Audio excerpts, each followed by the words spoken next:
هذا مطار حمد في قطر، وهذا مطار في أمريكا، وهذا مطار زايد في الإمارات، وهذا مطار في كندا، وهذه غرفة مراقبة جوية في سلطنة عمان، وهذه غرفة مراقبة جوية في أمريكا. صورة جديدة طبعا مو من التسعينات، خلك من الأشكال. هذا سواق دليفري وصل بسيارته عند الطائرة في مطار في أمريكا بالغلط، كيف لا تسألني. خلك من الدليفري. إذا تشوف قائمة أفضل مطارات في العالم، في أول 25 مطار موجود فيها 4 مطارات عربية، ومطار واحد فقط من أمريكا الشمالية. وقائمة أفضل المطارات في معدل رضاء المسافرين، في أول 20 مطار تلاقي 8 مطارات عربية ومطارين فقط من أوروبا. وأزيدك من الشعر بيت، في الشهر الماضي أقل معدل إلغاء رحلات في العالم كان في الشرق الأوسط. والمطارات الأكبر والأكثر رحلات في العالم هي في لا، هذه هجمة مرتدة تحسب لهم صراحة. لكن المغزى أنه دائما نسمع تعظيم للغرب في مجال الطيران، إنه هم وهم، ولكن إحنا أيضا مميزين. مستر طيران، أنت صنع طائرة أول بعدين نتكلم. لا عزيزي، ما نتكلم عن التصنيع. بوينغ وإيرباص حتى الغرب نفسهم ما يقدروا ينافسوهم. لكن اليوم نويت أظهر جانب إيجابي ما في كثير يتكلم عنه، وهو إدارة المطارات، وليش العرب أفضل من الغرب في هذا الجانب. ممكن تخالفوني الرأي، لكن تعالوا نشوف ونغوص في عالم إدارة المطارات وأسراره. اربطوا أحزمة الأمان بسرعة لأني متحمس لحلقة اليوم، وطير على الحلقة.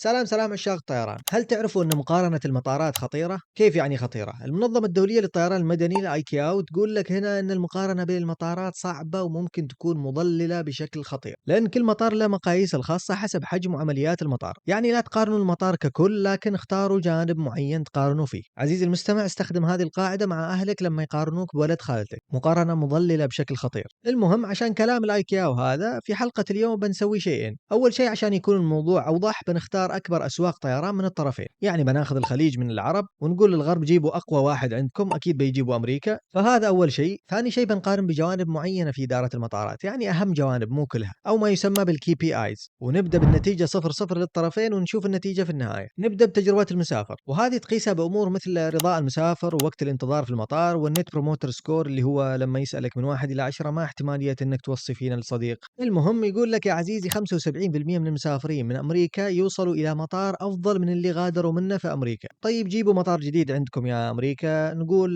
لاجوارديا مثلا في نيويورك، ونروح ندور عليه في تصنيف اير هيلب العالمي لرضاء المسافرين. فأول 20 مو موجود، طيب أول 50 مو موجود، طيب أكيد أول 100 أيضا لا يوجد. ترتيبه 106 في التصنيف بنسبة رضاء مسافرين 7.3 من 10. طبعا هذا المطار قال عنه رئيسهم السابق: If I took you in blindfold and you took to the LaGuardia Airport in New York, you must think I must be in some third world country.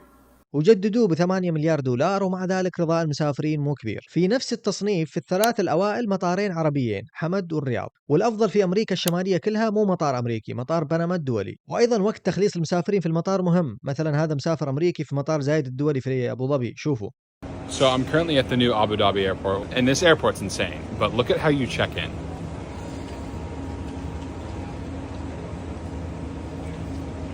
That's it.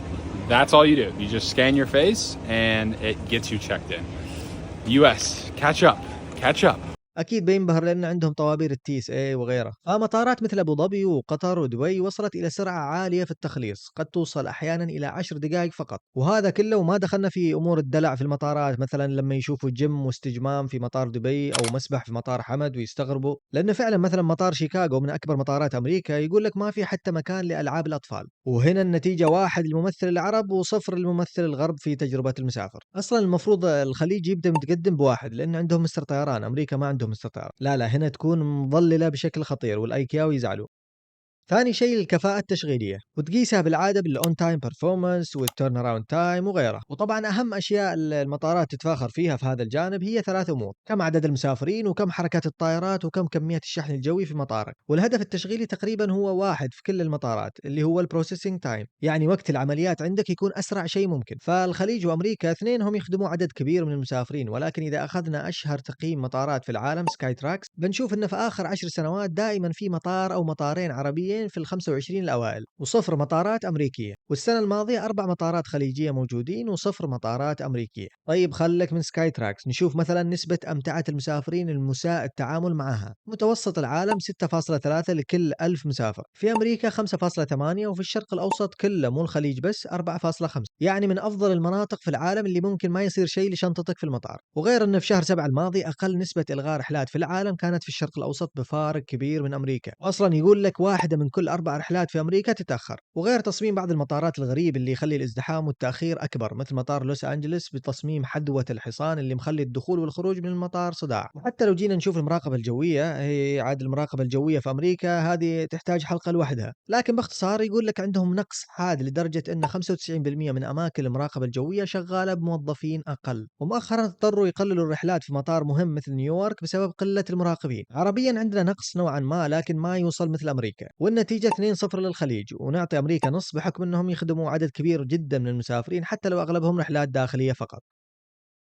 ثالث شيء البناء والتطوير والتوسع، وهنا دخلنا بالفلوس. وممكن تقول لي يا أخي أنت عندك فلوس تسوي كل شيء. صحيح عزيزي، لكن أمريكا أيضا أكبر اقتصاد وعندهم فلوس. يا رجل جددوا مطار لاجوارديا في نيويورك ب 8 مليار دولار، مطار الكويت الجديد كله ب 4.3 مليار، وأيضا تطوير المترو في مطار نيويورك ب 3.5 مليار، ومطار برلين كله ب 7 مليار، يعني تطوير مترو بسعر نص مطار دولي. فيعني عندهم فلوس وبالزيادة، ولكن مع ذلك البنية قديمة لأغلب المطارات لأنها مبنية من سنين أكيد. وحتى مراكز المراقبة الجوية مثل ما شفنا الحين بس مؤخرا قرروا يسووا لها تجديد، لأن شكلها كأنك في الثمانينات. وهذه مثلا سيارات قديمة لنقل المسافرين في مطار دالاس، هذه ما تشوفها في الخليج خلاص، كانت زمان في مطار جدة، الحين كلها ممر السعادة أو باص أو سيارات خاصة. فالتطوير والتوسع عندهم موجود لكن بطيء وقليل. في الخليج مثلا توسع مثل توسع مطار حمد الدولي أخذ حوالي 6 سنين، لكن المبنى الجديد في مطار كندي متوقع يخلصوه كامل سنة 2030، يعني أخذ له 10 سنين. وصراحة عندنا أيضا مطارات تتأخر مثل مطار الكويت الجديد، سويت عنه حلقة كاملة، ولكن التطور اللي بيصير ضخم، وخاصة مطارات مثل مطار آل مكتوم الدولي ومطار الملك سلمان اللي بتكون مثال للعالم. بينما مجلس المطارات الدولي قال في 2020 أن أمريكا يحتاج لها 128 مليار لتطوير المطارات عشان توصل للمستوى المطلوب. ومثل ما قال رئيس مجلس المطارات في أمريكا، إحنا قادة في مجال الطيران ومطاراتنا آمنة ولكنها قديمة وتجديدها مكلف. متوسط عمر المطارات عندنا 40 سنة، ولما تشوف أن أجدد مطار عندنا عمره 20 سنة تعرف أن البنية لازم تكون أفضل. ودام دخلنا بالفلوس خلنا نشوف الربحية والتكاليف بين الخليج وأمريكا على السريع. مطارات الخليج تركيزها أكبر على الدخل من الجانب الغير جوي مثل المحلات والرفاهية وغيرها، لذلك معدل الإنفاق للمسافرين في مطارات الخليج من الأعلى في العالم. لكن في أمريكا تركيزهم أكبر على الدخل من شركات الطيران مباشرة،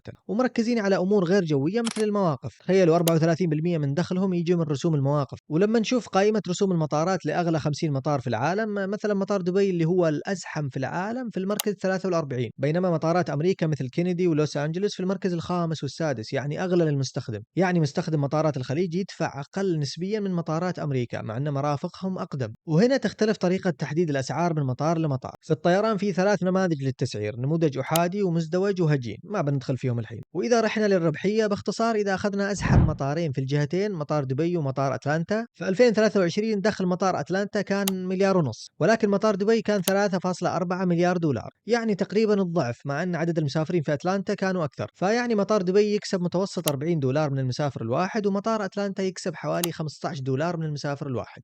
والنتيجة تصير 3 لممثل العرب ونص لممثل الغرب.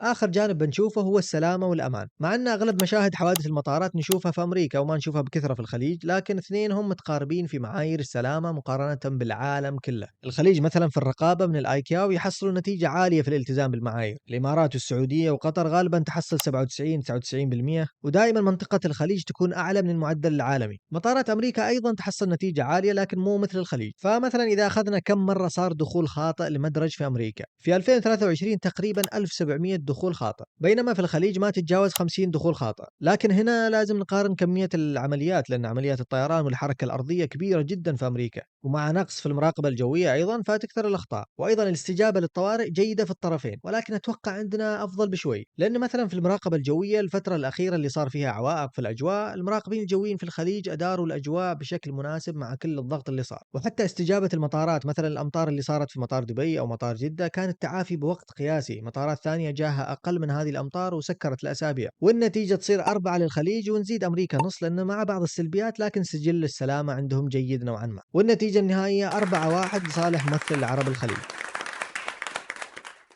طيب إيش الأسباب اللي خلت النتيجة 4-1 للخليج؟ اقتصاد قوي مثل أمريكا، إيش اللي ناقصهم في إدارة المطارات؟ باختصار أهم 3 أسباب هي أولًا قلة الخصخصة، مطارات أمريكا أغلبها مملوكة للولاية نفسها ومو لجهات خاصة، يعني هدفها الأول مو الربحية وشغال كأني مستثمر، لا عادي أكون في البريك إيفن يعني الخسارة تساوي الربح واللي أربحه أحطه في المطار نفسه وهكذا، عشان كذا قلنا في جزئية الربحية إن المسافر يصرف في مطارات الخليج أكثر من مطارات أمريكا، لأن مطارات أمريكا مو مجهز نفسه سياحيًا، إنه خليهم يصرفوا قدر الإمكان في المطار، لا مخلي الهدف الرئيسي من المطار نقطة مغادرة ووصول وشكرًا، وخاصة رحلات داخلية، لكن في الخليج لا، مطارات مثل دبي والدوحة وأبو ظبي تعال وعيش حياتك في المطار واستخدم المرافق، والدخل اللي يجي يخفف الرسوم على شركات الطيران، ولكن صراحة مؤخرًا أمريكا بدأوا بالتوجه للخصخصة نوعًا ما، تخيلوا كان عندهم مطار واحد فقط في أمريكا اللي ملكية خاصة مطار بورتوريكو، الحين أكثر من مطار يتوجه حتى لخصخصة جزئية، فيعني إذا ما حلوا الموضوع ما بتكون قلة خصخصة بتكون قلة أدب. السبب الثاني تصميم المطارات غير مجهز لتسهيل تدفق المسافرين من وإلى المطار، يعني مطار مهم مثل مطار لوس أنجلوس يقول لك ما في شبكة قطارات وفي تصميم دخول وخروج غريب حدوة الحصان اللي ذكرناها،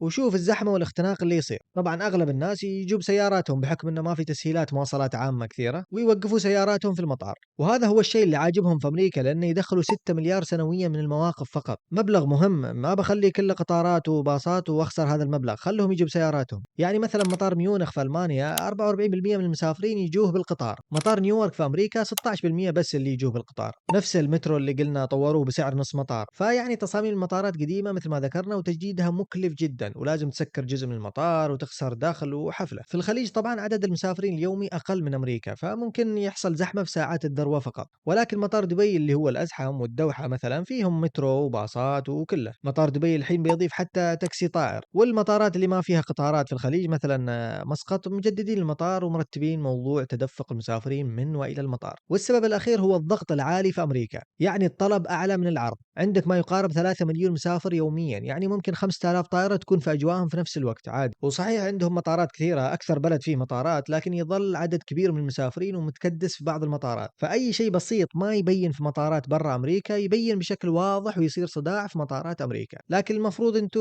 قديمين في المجال وصناع الطيران ما أدري إيش، فالمفروض إدارتكم للمطارات تكون ممتازة، عندك المساحات وعندك الاقتصاد وكل شيء، فحتى لو ركزت على تجربة المسافر وسويت خدمات مثل مطارات الخليج، يا أخي مو مثل مطارات الخليج عشان ما تزعل، مثل مطار سنغافورة يلا، مسابح وحديقة ومول، بعدد المسافرين الهائل اللي عندك بتدخل فلوس من هذه الخدمات مثل المواقف اللي فرحان فيها، وطبعا في أسباب ثانوية غيرها لكن نكتفي بهذه الثلاثة. الحين أي مطار في الدنيا كيف تكون إدارته وإيش المعايير في تقييم أدائه؟ طبعا ذكرنا بعضها في الحلقة لكن بعطيكم صورة أكبر عنها، يلا صارت الحلقة كورس مجاني تستاهلوا والله. المهم إذا حطيت هدف المطارات في جملة واحدة بتكون تشغيل المطار لتخليص المسافرين والطائرات بسرعة وأمان وكفاءة، والمطارات صراحة عندهم هدف في التشغيل وهدف في البزنس، الهدف التشغيلي ذكرناه اللي هو التخليص السريع، أما الهدف في البزنس هو بيع المساحة، نعم عزيزي عندك مساحة لازم تبيعها لمحلات أو شركات طيران أو غيرها، عشان كذا قلنا يا أمريكا عندكم أكبر مطارات في العالم، المساحة موجودة استغلوها، في مطارات من كثر ما استغلوا المساحة ما تلاقي مكان تستأجر فيها يقول لك فل، المهم كل مطار له مقاييس المختلفة مثل ما ذكروا الأيكاو، يعني مثلا مطار عنده زيادة عمليات المطار أولوية قصوى، ومطار ثاني عنده الأولوية لتقليل التأخير والازدحام، المهم مهما كانت أولوياتك لما أقيم أداء المطار في كي بي آيز لازم أشوفها اللي هي مؤشرات الأداء، مثلا إذا بشوف السلامة عندك المؤشرات للسلامة تكون accidents per million operations و incursions per million operations، يعني كم حادث ودخول خاطئ لكل مليون عملية في مطارك، بعدين بشوف التأخير،